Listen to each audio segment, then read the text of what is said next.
Good evening and welcome to all our online visitors to Christ Church Cathedral and the Emily Carr String Quartet's next installment of the complete Beethoven Quartets. Again, the quartet is returning to one of the works from Opus 18, the very first collection that Beethoven published.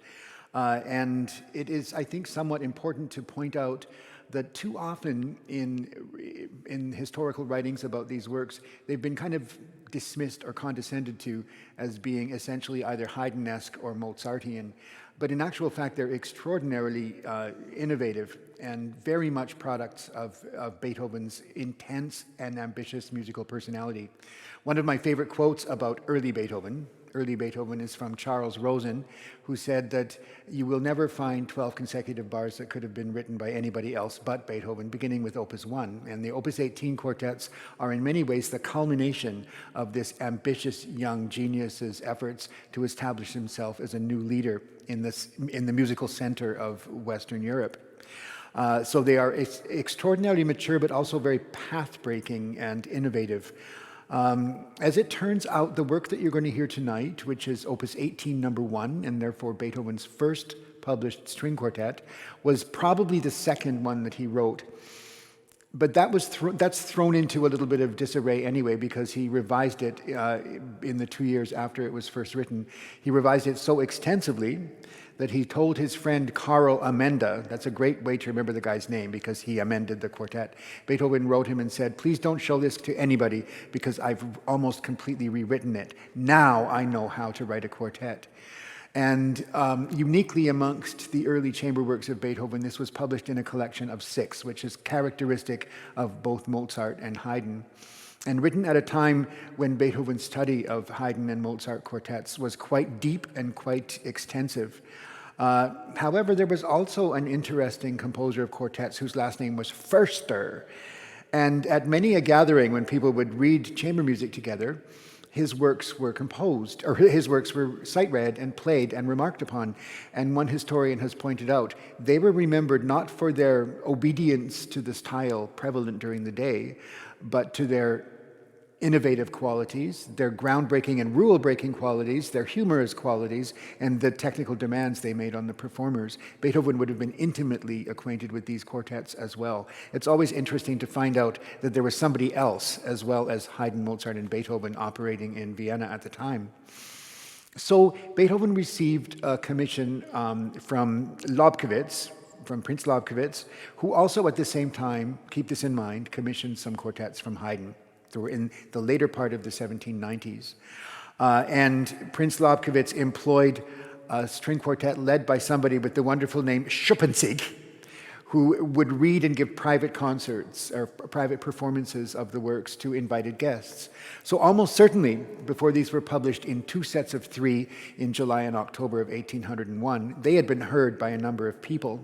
As a matter of fact, on December 8th, 1800, somebody Beethoven was very fond of, named Countess Josephine von Dame, had this work and had other works performed in her home, and Beethoven's were judged to be the best of their kind. An interesting speculation from the great musicologist H.C. Robbins Landon suggests that Haydn's quartets were probably invited to be performed there too. But Haydn had stopped writing comic operas after Mozart's Marriage of Figaro. He'd stopped writing piano concertos after Mozart's arrival in Vienna. And so it's quite possible he did not want to be there with his young pupil, Beethoven, being pronounced the best of their kind. So he retired, graciously, but retired anyway. So the work you're going to hear is a 4-movement work of colossal magnitude. It's one of the very longest 4-movement instrumental works that Beethoven would write until the Eroica Symphony some few years later. So this is, as I said, a very ambitious young composer. The first movement will begin with something that can best be described as one of Beethoven's greatest motives, a motive being something like a fragment of melody, this one with tremendous rhythmic profile, potential, and thrust. And throughout the work, we'll have ingenious passages of counterpoint. In 1800, 1801, 1802, any writer of the time would have considered a mastery of counterpoint absolutely indispensable if one wanted to be taken seriously as a composer of string quartets, which Beethoven certainly did. So you'll have a quartet that focuses a great deal on the first violin, but the other members of the ensemble will certainly be invited to comment as well. Now, most of you will have heard of the Pastoral Symphony or the Pathétique Sonata. Every now and again, Beethoven would give some sort of clue to a programmatic element in one of his works, but he never really spilled the beans, except with this piece. We have evidence in not only his sketchbooks and his diaries, but also in a letter he wrote to Karl Amenda, in which he said that this movement, the slow movement in D minor for this quartet, was inspired by the vault scene from Romeo and Juliet. And in fact, I think one would have to go back to Gluck or forward to Berlioz to see Shakespeare more effectively represented in music. The vault scene has the words, and it's interesting, Beethoven wrote this in French. The words as Romeo enters the vault and then is filled with horror at his sight and commits suicide, kills himself. These are the things that were going through his mind. Now, around the time Beethoven wrote these quartets, interestingly enough, he was taking lessons in vocal composition from Antonio Salieri. Cast your mind back to the last time you heard that name, and it's probably time to rescue him from the disrepute his reputation has fallen into, because, among others, he was the teacher of Beethoven, and he probably inspired Beethoven to look to a storyline and to write these beautiful vocal quality melodies that you'll hear in this incredibly passionate music. So then we will have a scherzo. And I loved this description that I found in one of the program notes about this work. It's like a miniature rondo in form and strangely unsettling for the listener. Remember, this is early Beethoven. With its frequent modulations, its asymmetrical phrasing, grotesque leaps, and explosive outbursts, all of which can be said about so much of late Beethoven, and here it is in Opus 18, number 1.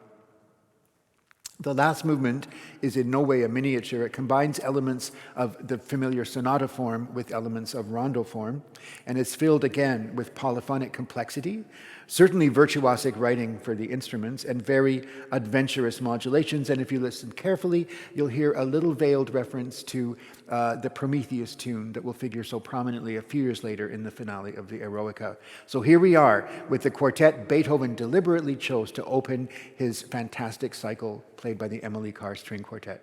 Enjoy.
Thank you very much for that wonderful performance.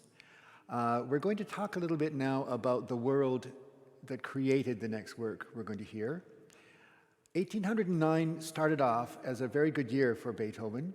He had been looking, or at least seeming to look, for a position outside of Vienna that might give him more job security and financial independence.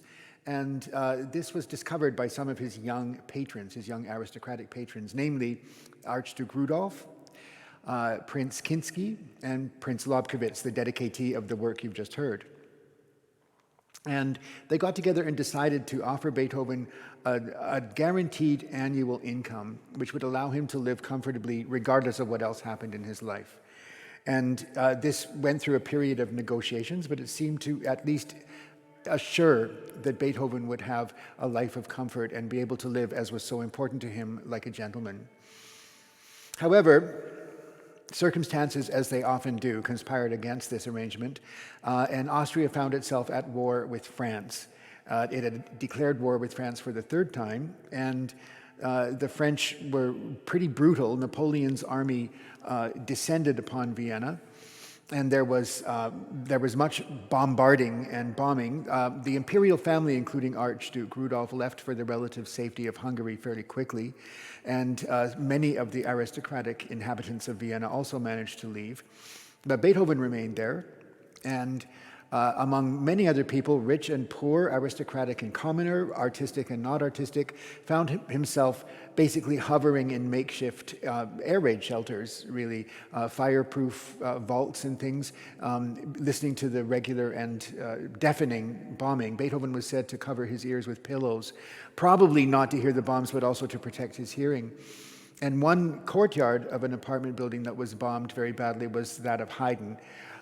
It certainly can't have helped Haydn, who was very infirm by this period, and by May of 1809, Haydn had died. Napoleon's forces laid siege to Vienna and then invaded the city, so for a while the Viennese had to suffer the humiliation of an enemy occupation. So 1809 turned out to be not the greatest year, after all, and it's amazing that Beethoven composed what he did and as much as he did. The work you're going to hear now is frequently referred to as the Harp Quartet. It occupies the Opus 74 position all by itself, unlike the 6 Opus 18s, and like them was dedicated to Prince Lobkowitz. Interestingly enough, Some of the most significant works Beethoven composed during this year were also in E-flat major, a key described as genial and resilient by one of the writers that I consulted. This would include the Emperor Piano Concerto, by the way, and a very popular piano sonata called the Les Adieux or Les Beaux or Farewell Sonata. I'm going to mention that in a second. Now, like so many of the works of Beethoven that have nicknames, including the Moonlight Sonata, the harp was not given to this piece by Beethoven, but by his publisher. And it refers to a wonderful series of pizzicato passages that occur in the first movement.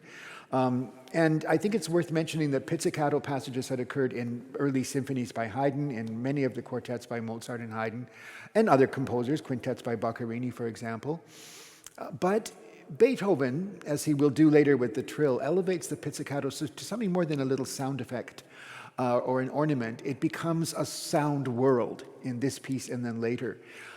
If you can hearken your minds back to a work that had premiered only a few months before Beethoven wrote this, on December 28, 1808, simply by changing the orchestral color from woodwinds and brass to pizzicato, Beethoven changed the whole sound of the Scherzo from the famous Fifth Symphony, which will also, I think, you will be reminded a bit of that.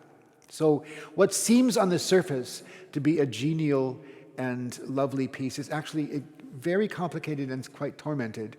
It's been suggested that Beethoven may have meant this as a kind of affectionate farewell to Haydn.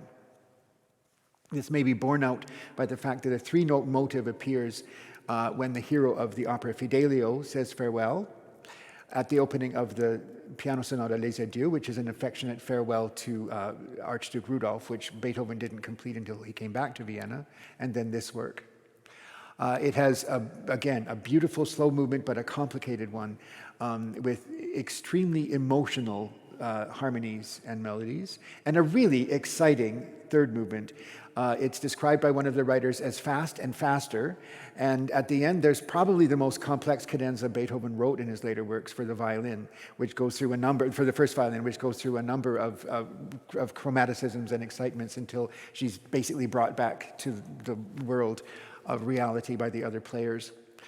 So this is commonly known as the Harp Quartet, and something that you may want to ponder as you're listening to it is that a number of writers have referred to it as the gateway to the late quartets. This is in some ways the first of the late Beethoven quartets. So thank you again for being here and joining us as we work and live and play on the lands of the Lekangman and Esquimalt peoples.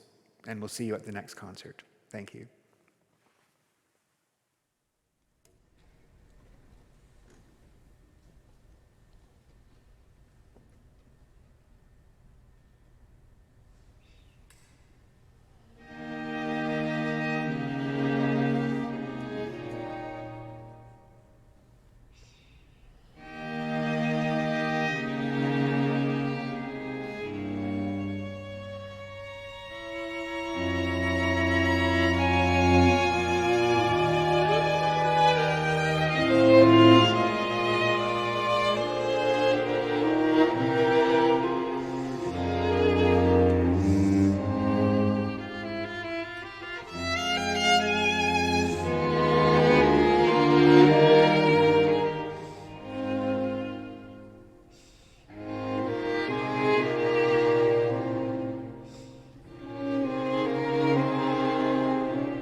Well, thank you so much for joining us this evening.